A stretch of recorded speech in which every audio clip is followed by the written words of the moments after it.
आपके चरणों में प्रणाम करता हूं।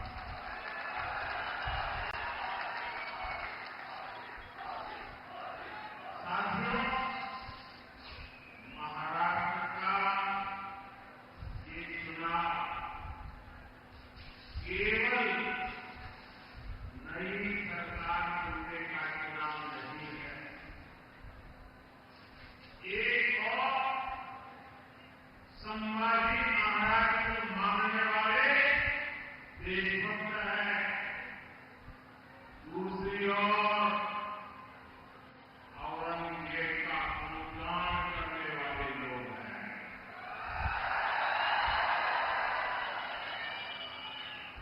पूरा महाराष्ट्र जानता है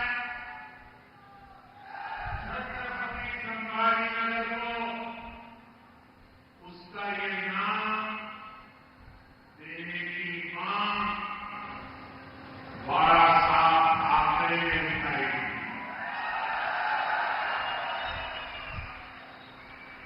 हमारी सरकार की 2.5 साल सत्ता रही, लेकिन कांग्रेस के दबाव में इन लोगों की हिम्मत नहीं हुई।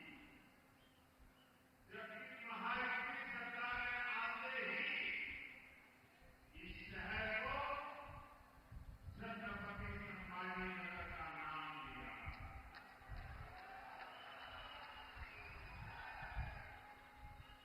हमने आपकी इच्छा को पूरा किया। हमने बाला साहब ठाकरे की इच्छा को पूरा किया। और मैं शिंदे जी आपको और आपकी सरकार को भी बहुत बहुत बधाई देता हूं। और साथियों, औरंगाबाद को छत्रपति संभाजीनगर बनाने का सबसे ज्यादा तकलीफ इसे हुई थी। इसी कांग्रेस पार्टी को, अघाड़ी वालों को, जिसके पाले पोसे हुए लोग इस फैसले को पलटने के लिए कोर्ट तक चले गए थे। आप मुझे बताइए, जिन्हें संभाजी महाराज के नाम पर आपत्ति है, जिन्हें उनके हत्यारे में अपना मसीहा दिखता है, ये लोग महाराष्ट्र और मराठी स्वाभिमान के खिलाफ खड़े हैं कि नहीं खड़े हैं? ये लोग हमारी पहचान के खिलाफ है या नहीं है? महाराष्ट्र क्या कभी भी ऐसे लोगों को स्वीकार करेगा क्या? साथियों, महाराष्ट्र को विकसित भारत के विजन का नेतृत्व करना है। बीजेपी और महायुति इसी संकल्प को लेकर काम कर रहे हैं। इसलिए आज महाराष्ट्र में आधुनिक इंफ्रास्ट्रक्चर का निर्माण हो रहा है। आज समृद्धि महामार्ग संभाजीनगर से होकर गुजर रहा है। मराठवाड़ा, विदर्भ और मुंबई से सीधे जुड़ गया है।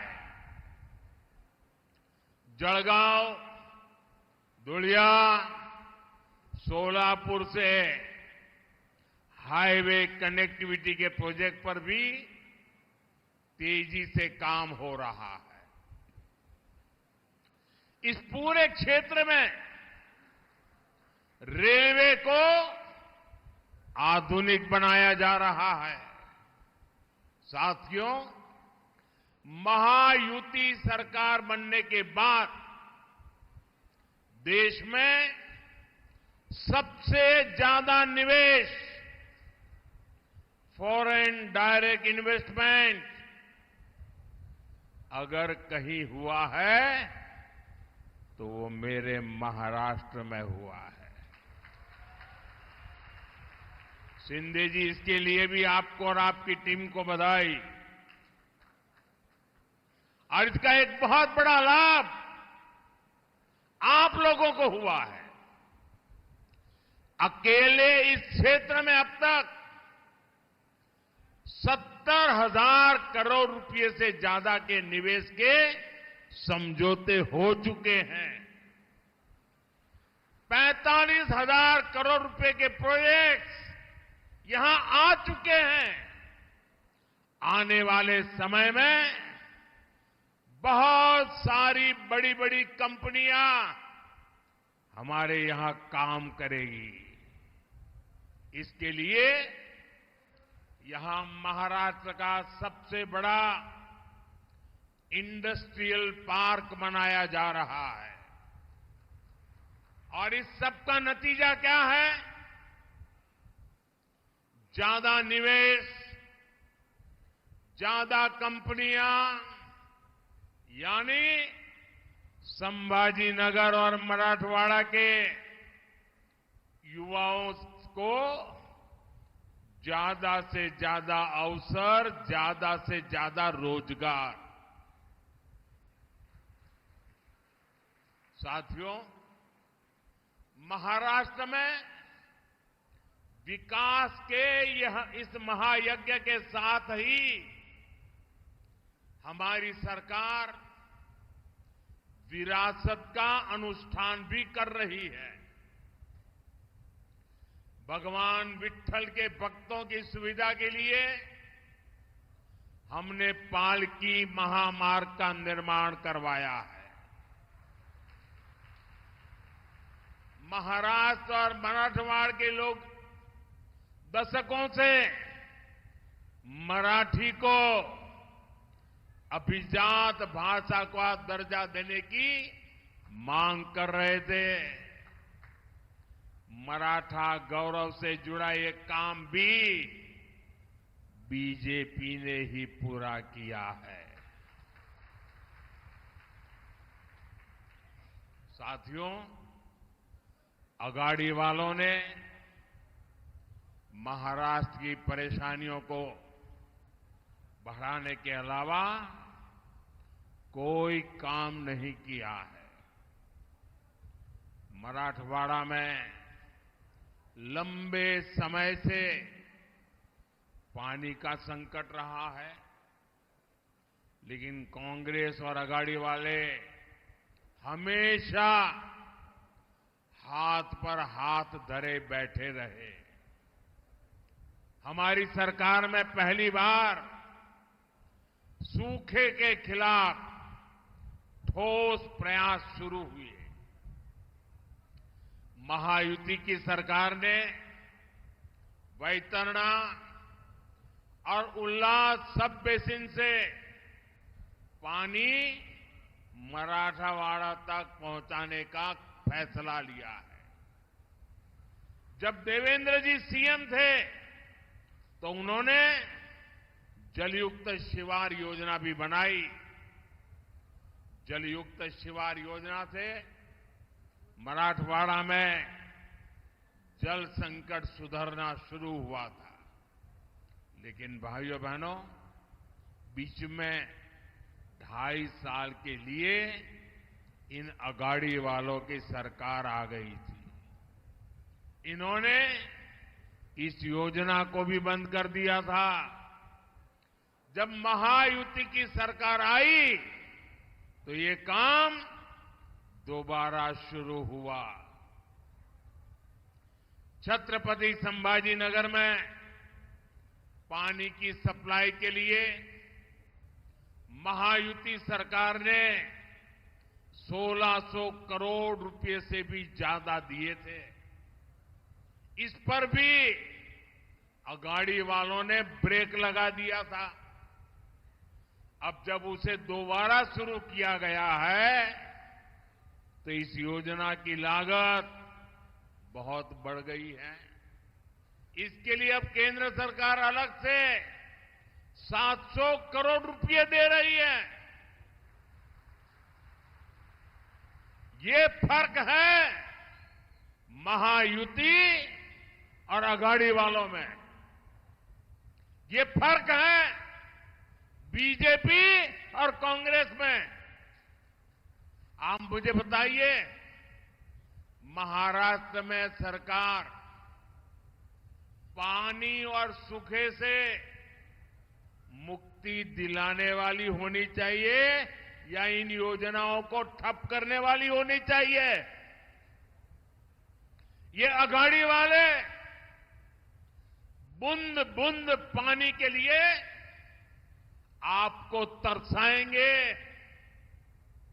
तरसाएंगे कि नहीं तरसाएंगे? इसलिए विशेषकर मैं माताओं बहनों को कहता हूं, ये अघाड़ी वालों को घुसने ही मत देना, वरना आपको पानी के लिए भी तरसा के रखेंगे। इसलिए मैं कहता हूं, भाजपा महायुति आहे तर गती आहे, महाराष्ट्राची प्रगती आहे। साथियों, महायुति के लिए हमारा किसान हमारा अन्नदाता है। विकसित महाराष्ट्र का सबसे मजबूत स्तंभ है। यहां कपास के किसान बहुत बड़ी भारी मात्रा में है। हमारी सरकार कपास किसानों की आय बढ़ाने के लिए भी हर संभव प्रयास कर रही है। महाराष्ट्र में टेक्सटाइल पार्क खुलने से स्थानीय कपास उद्योग को बढ़ावा मिलेगा। किसान सम्मान निधि के तहत महाराष्ट्र के 1,20,00,000 किसानों को 33,000 करोड़ रुपए से ज्यादा उनके खाते में जमा हो चुका है। छत्रपति संभाजी नगर के ने भी 4 लाख से ज्यादा किसानों को, यहां मेरे किसान भाई बहनों को फायदा मिला है। महायुति सरकार की नमो शेतकरी योजना की वजह से किसानों को डबल पैसा मिल रहा है। साथियों, हमारी सरकार सोयाबीन किसानों को संकट से उबारने को अलग से 5,000 रुपये दे रही है। महायुति सरकार ने सोयाबीन का न्यूनतम समर्थन मूल्य 6,000 प्रति क्विंटल करने का भी वायदा किया है। अगले 5 वर्षों में किसानों का फायदा भी बढ़ेगा, उन्हें नए अवसर भी मिलेंगे। हम इस प्रयास में लगे हैं कि अब हमारे किसान भाई बहनों को बिजली बिल की चिंता ही ना हो। इसलिए हम हर खेत तक सोलर ऊर्जा पहुंचाने में जुटे हैं। बड़ी संख्या में सिंचाई के पंपों को सोलर पंप में बदला जा रहा है। यही नहीं, हमने डेयरी के काम में जुटे किसानों की भी चिंता की। हम गोपालक पशुपालक किसानों को किसान क्रेडिट कार्ड की सुविधा दे रहे हैं। साथियों, कांग्रेस पार्टी सरकार बनाने के लिए विकास पर नहीं, बंटवारे पर भरोसा करती है। कांग्रेस दलितों, पिछड़ों, आदिवासियों को आगे बढ़ने से रोकती है, ताकि सत्ता पर पीढ़ी दर पीढ़ी इनका कब्जा बना रहे। इसलिए कांग्रेस शुरू से ही आरक्षण के खिलाफ रही है। आप देखिए, इन दिनों इंटरनेट पर पुराने अखबारों की तस्वीरें वायरल हो रही हैं। आपने भी न देखा हो तो जरा निकाल करके देखिए। आरक्षण को लेकर कांग्रेस की असली सोच क्या है, ये इन एडवर्टाइजमेंट्स में देख करके आज लोग इसकी चर्चा कर रहे हैं। आपको मालूम है, कांग्रेस पहले खुले आम कैसे कैसे विज्ञापन देती थी। कांग्रेस आरक्षण को देश के खिलाफ बताती थी। कांग्रेस आरक्षण को मेरिट के खिलाफ बताती थी। कांग्रेस की मानसिकता और कांग्रेस का एजेंडा अभी भी वही है। इसलिए पिछले 10 वर्षों से ओबीसी समाज का प्रधानमंत्री इन्हें बर्दाश्त ही नहीं हो रहा है। उनको लग रहा है ये पिछड़ा कहां से आ गया। इसलिए कांग्रेस के शहजादे विदेश में जाकर खुलेआम बयान देते हैं कि वो आरक्षण को खत्म कर देंगे। भाइयों बहनों, अब अपने एजेंडे को लागू करने के लिए, उसे आगे बढ़ाने के लिए कांग्रेस और अघाड़ी एससी, एसटी, ओबीसी को छोटी छोटी जातियों में बांटने का षड्यंत्र रच रहे हैं। कांग्रेस यहां माड़ी समाज को गवंडी समाज से लड़वाना चाहती है। कांग्रेस लोहार को सुतार से लड़वाना चाहती है। कांग्रेस चाहती है कि सोनार और कुंभार में जाति के नाम पर लड़ाई हो जाए। ये लोग वाणी और तेली जैसे समाजों को आपस में लड़ाना चाहते हैं।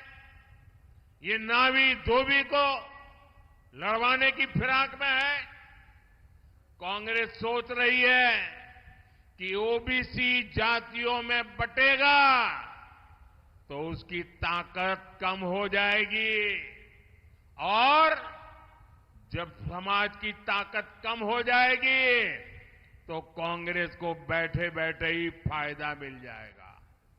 यही से कांग्रेस के लिए सत्ता में वापसी क्या मौके की तलाश चल रही है। और जैसे ही कांग्रेस को सरकार में आने का मौका मिला तो वो एससी, एसटी, ओबीसी का आरक्षण रोक देंगे। इसलिए एससी, एसटी, ओबीसी को इन साजिशों का शिकार नहीं होना है। और इसलिए भाइयों बहनों, हमें जागरूक रह करके एकता को बल देना है, एकता की ताकत को बढ़ाना है, एकता के मंत्र को जीना है। और इसलिए हमें याद रखना है, हम एक हैं तो सेफ है। हम एक हैं, हम एक हैं तो, हम एक हैं तो। साथियों, मैं आज देशभक्तों की इस भूमि मराठवाड़ा की धरती से एक और जरूरी अपील करना चाहता हूं। इस धरती ने